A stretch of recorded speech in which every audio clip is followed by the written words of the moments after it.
within our art historical past, you have moments where you see men dressed as dandies and women wearing very, very powerful suits. And as Wendell was being a proud Goan and saying that the stitched clothing came from Goa, I would just like to add my little one bit. It actually came from Kanishka. The first stitched clothing you find is in the 4th century AD, where there is the headless image of a man who's attributed to being Kanishka with his boots and a coat. Before that, we all wore the unstitched garment. And I think to a certain extent, Wendell is using the whole concept of draping, because we've been a draping civilization.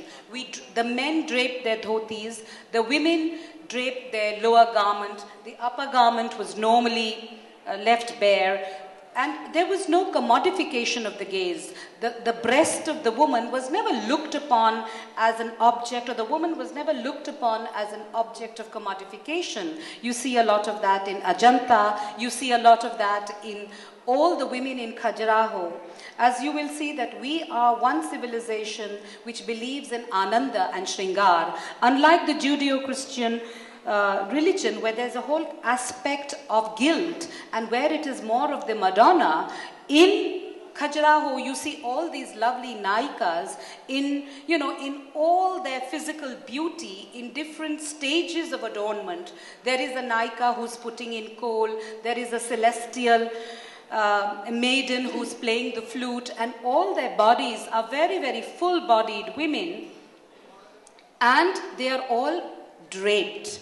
The stitched garment comes in with the 4th century, but really it becomes more and more evident in paintings from the medieval period. So I thought you actually do a lot of draping. Are you kind of looking at women draping their bodies and beautifying them? I think I'm just born in the wrong century. I want to be born in the Ajanta Ellora century. Struggle would be so much easier.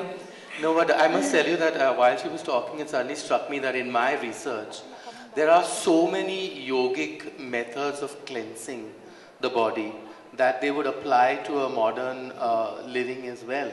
And I think there's something which I recall now, which the legendary Yves Saint Laurent said. No matter the drape or the dress, he said, don't let the dress wear you. You wear the dress.